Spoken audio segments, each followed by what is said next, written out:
Hello and welcome to DFS Coach Talk. It is Thursday, December 10th, 2020. I am Andrew Hansen alongside Shane Caldwell, and it's time for our Week 14 position shows for the main slate, starting off with quarterbacks here. Shane, you ready to find some quarterbacks who are going to sling it around this week? Yeah, we got plenty of options. No bye weeks this week in Week 14, so we got a lot of good quarterback options here and a lot of interesting matchups. And this is a week where some of these higher end guys are in pretty good spots here as well. So we got a little bit of everything for the quarterbacks today. Yeah, last week was all value week, and it worked out well with all of our selections. This week, like you said, more of a across the board options that are attractive. So we'll work through those. Want to mention something new this week on our running backs show. Shane and I are going to build a lineup on FanDuel that you can plug and play. So make sure to check that one out. If you're watching on YouTube, click the like button and subscribe so you know when our podcasts post. We do 5 NFL podcasts per week. We're going to do 5 NBA podcasts per week. And so we're excited here about the winter and the rest of the NFL season. I want to thank our presenting sponsor, BetUS.com.pa. Terrific partnership with them, and those numbers will come up as we go in terms of the over-unders. So, Shane, where are you starting with the quarterbacks? Well, I'll start at the top here. There's a couple of the big name guys, MVP type guys at the top here, but I'm going to start with our guy Patrick Mahomes. You know, you got to take a look at Mahomes anytime he's on the main slate, which is kind of rare.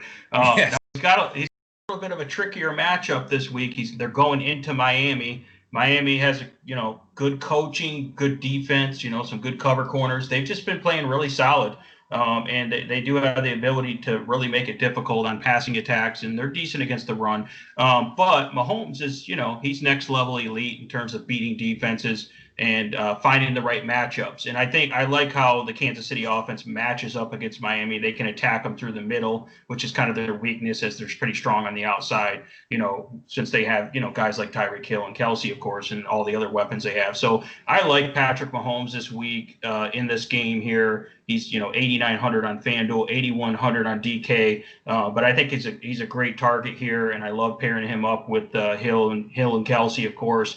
And you can bring it back on the other side. You can play some of those Miami guys as well that are looking solid, and I think Miami will be able to score on them a little bit too to keep the game interesting and have a nice little shootout there in Miami. And the weather's going to be good if it's in Miami too. We don't have to worry about any cold weather or anything. So yeah, I'd say fire up Mahomes. He's one of the guys that I like paying up for this week.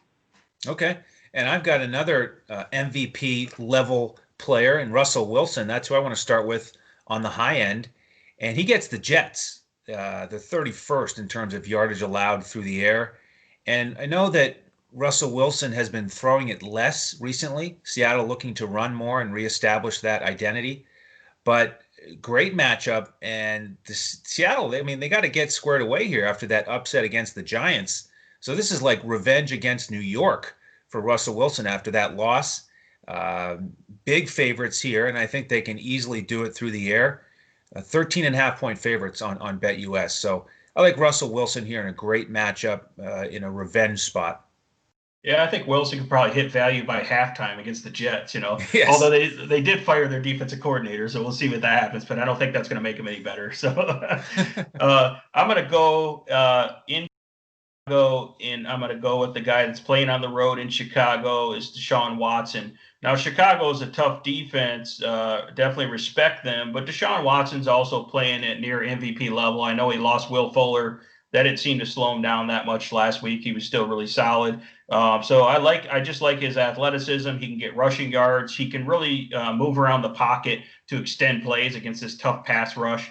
I just watched my guy Matthew Stafford throw for over 400 yards against Chicago with 3 touchdowns, and no one's talking about it, which is weird because that's a really tough matchup to throw over 400 yards. But that's what they did, and Deshaun Watson's obviously just as good, if not better, in terms of skill set and weapons compared to that Lions offense. So I look for Deshaun Watson to come in and surprise people. You're going to get him at lower ownership too because of the difficult matchup, and he's a little bit cheaper than these top tier guys here. Are you sure this isn't a Detroit thing, Mr. Detroit Sports Shane? No. This is against Chicago. This is anti-Chicago. This is a Detroit Lions fan here wanting to go against the division rival. Is that what Oh that yeah. is? Well, like I said, you can't dismiss the facts. Like I said, Stafford threw for over 400 yards Yes, and he three did. touchdowns against them last week. And you know I love Deshawn Watson. I loved him all year, and he's Yeah. had some really tough matchups. But he could definitely still succeed against Chicago here. So I do love him. But yeah, I'm definitely not a Bears fan. That's for sure. No, you're not. And you can I don't. find Shane. You can find Shane on Twitter, not surprisingly, at DET Sports Shane. You can find me at Language Olympic as well. Now, Shane, I'm going to go with another stud, Tom Brady, the GOAT, at 6,900 on DraftKings. Here's why I like him this week. Going against Minnesota, near the bottom as a pass defense. And two things I like here. We've got a motivated Tom Brady after a loss and a coming off a bye. So I think it's, gear up, must win, reestablish their playoff path. And I think Tom Brady, takes it upon himself to get this team squared away. Favorites by 6.5 on BetUS, over under 51.5. So that's nice and juicy. So I like Tom Brady here. Awesome. He certainly got enough matchups, enough good targets to go in this matchup Yes, he here. does. Yeah, I mean, he's got matchup to go, or guys to throw to galore targets. Yeah, I'm going to go over to the complete opposite of the old goat there. I'm going to go to the young guy here, Justin Herbert, and he's going to be playing at home in LA against the Atlanta Falcons. Everyone knows they're last in the league pretty much against quarterbacks. Depending on which category you're looking at there. So Herbert's coming off a rough deal where he went up against one of the best teams against quarterbacks in New England Patriots, and Belichick completely shut him down and embarrassed him last week. So I look for the Chargers to bounce back after getting blown out 45-0 and getting shut down by the Patriots. I look for them to go back to the drawing board and go back to the aggressive throwing against this Atlanta Falcons team at home here. So it's a nice bounce back spot for Justin Herbert. I'm not too worried about him being a little bit more disappointing the last couple of weeks here. I think he can bounce back. He has the weapons. He has the matchup here. I like the fact that Atlanta can score on them definitely on the other side. So this can turn into a nice little shootout game as well. And Justin Herbert, you can get him at a reasonable price, 8,300 on FanDuel, 6,800 on DraftKings there. So yeah, so I definitely like this game, and I do like the game environment, and I like Herbert in this game as well. So he's another guy you can go back to here. You know what I love about Herbert is his consistency and his floor. He had 10 straight games with at least 19.7 DraftKings points, and most of those Yep. 24 and up.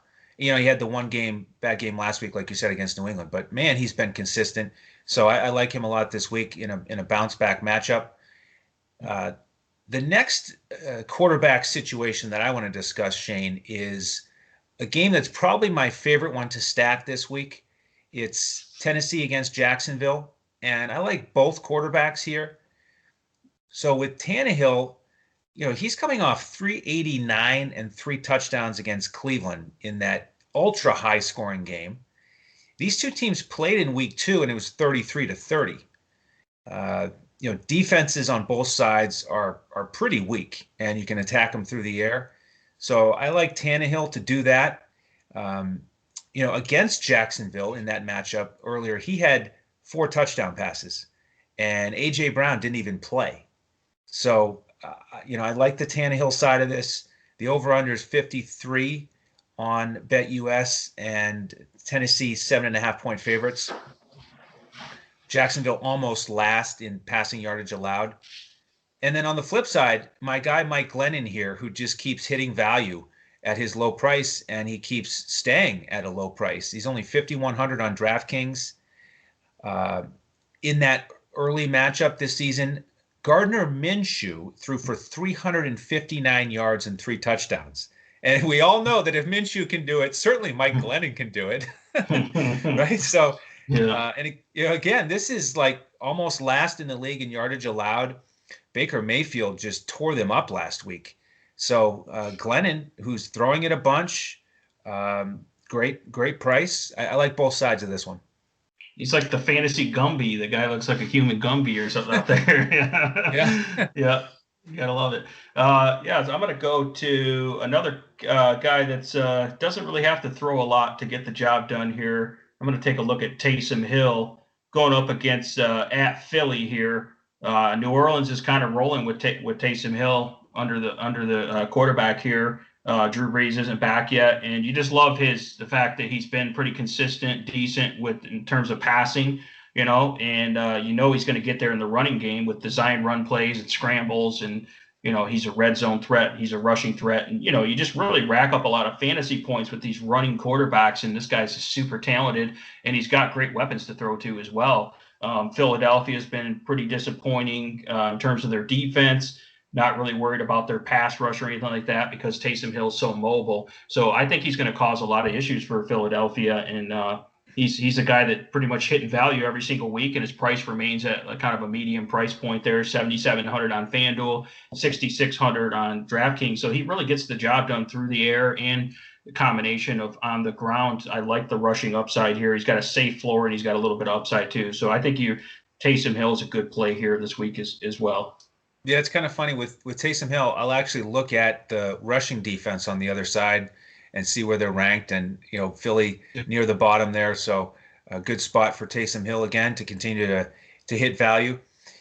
One more for me here is a GPP option, Andy Dalton. And this is going to be a fun matchup for our team here because Coach is a big Cowboys fan, and he's going up against Cincinnati. Our man Tyler Pitzer, big Cincinnati fan. So two losing record teams, but a lot of pride on the line at DFS Coach Talk. And of course, Dalton has the revenge game here, going back into Cincinnati. This one is a lower total, only 42.5. But you got to like how Dalton fared against Baltimore here, 285 yards and 2 touchdowns. Did a pretty good job spreading it around. So Dalton, I think, could hit value. Somebody's going to go off against Cincinnati. I mean, we'll talk about Zeke on the running back show, but Dalton could certainly get it done back in his old stomping grounds. Yeah, that's going to be a fun the toilet bowl matchup there, Dallas versus Cincinnati. Yeah, exactly. That'll be a good one there. Yeah, and if your team loses, you're okay. We're like, we get a better draft pick. Right. I know how that is. It's a win-win situation. Yes, yeah. Exactly. Let me go to another guy here. That's another rival for Detroit. We just talked about this team. I'm going to go to the Chicago Bears at home going against Houston, and I'm going to go to our favorite quarterback, everyone's favorite quarterback, Mitchell Trubisky. This is kind of more of a value GPP play. If you look at this Houston defense, when they lost, they were already pretty bad, and then they lost Bradley Roby, which was their only chance of covering anyone. So now you have no Bradley Roby. You can really attack this team again through the air. I know you can attack them on the ground as well, which is good. That means you can move the ball more and score more touchdowns. But I think Trubisky can get it done against these guys. I think that they don't really have anyone that can cover Allen Robinson. I think the other wide receivers can get open, the tight ends. He can throw it to Montgomery through the air. So I look for Trubisky to have a pretty solid game here. You've seen what he did a couple weeks ago. That was against, I believe, Green Bay. He had a pretty solid game there, and Green Bay is probably a better defense than Houston, I would say. And he had over 20 fantasy points on FanDuel, and DraftKings even more than that. So that's really all he needs at this cheap price. He's all the way down to 6,800 on FanDuel, 56 on DraftKings. And I feel like he's going to have, over 20 fantasy points. They're going to have to throw. I think Houston can score on Chicago. This is a little bit of a sneaky shootout, even though normally games in Chicago in December are not what you think of as a shootout. I think this is a sneaky shootout game here. So I like the Trubisky side just for a GPP type flyer. Probably won't get a lot of lineups with him. But if you were looking for a cheap guy, he's a guy, and you want to load up on some other positions, he's a guy you can go to here. Absolutely.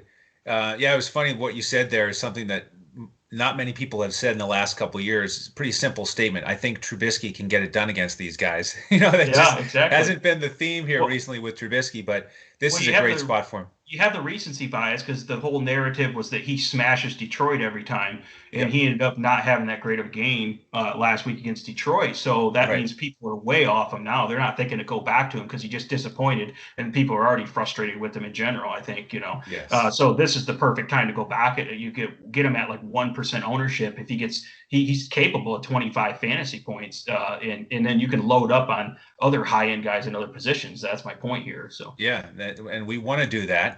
And we're going to tell you about those guys that we like on our other position podcast this week. So make sure to check out wide receivers and tight ends. And again, watch the running back show this week so you can see the full lineup that Shane and I are building for you to use. So we appreciate the support on YouTube. Check out those podcasts there or anywhere else that podcasts can be heard, iTunes, Spotify, etc.